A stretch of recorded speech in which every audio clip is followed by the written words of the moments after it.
नमस्कार, स्वागत आहे तुमचं या व्हिडिओमध्ये। या व्हिडिओमध्ये आपण गुरुपौर्णिमेबद्दल माहिती घेणार आहोत। पाहूया। Guru Purnima holds deep spiritual and cultural significance in India, honoring gurus who dispel ignorance। आपल्याला माहिती आहे की गुरु शिष्याच्या जीवनातील जे अज्ञान आहे ते दूर करतात। म्हणजे अज्ञान दूर करणाऱ्या गुरूंचा गौरव करून गुरुपौर्णिमेला भारतात खोल आध्यात्मिक आणि सांस्कृतिक महत्त्व आहे।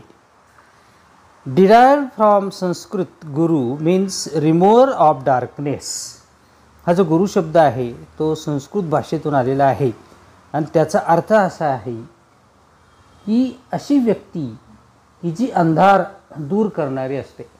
म्हणजे अंधार दूर करणारा म्हणजे गुरु असा त्याचा अर्थ आहे। For Buddhist it marks Lord Buddha's first sermon after enlightenment. बौद्धांसाठी हे भगवान बुद्धांचे ज्ञानप्राप्तीनंतरचे पहिले प्रवचन आहे।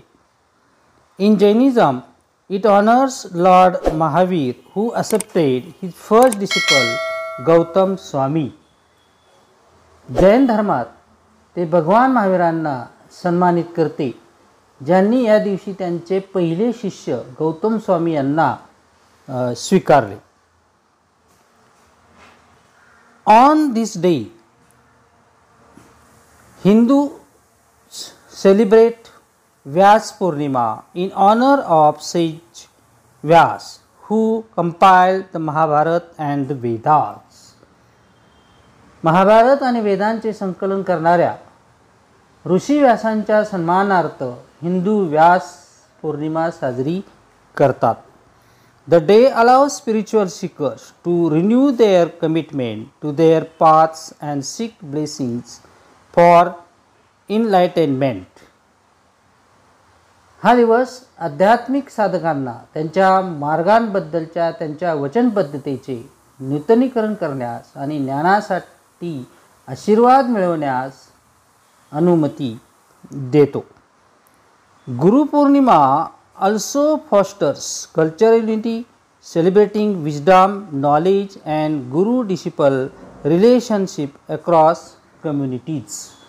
गुरुपौर्णिमा सांस्कृतिक एकात्मता वाढवते, बुद्धी ज्ञान आणि समुदायांमधील गुरुशिष्य नाते साजरी करते।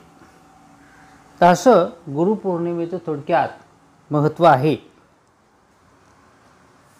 व्हिडिओला लाईक करा, जास्तीत जास्त शेअर करा आणि माझ्या सतीश दीक्षित सर या चॅनलला सबस्क्राईब करा।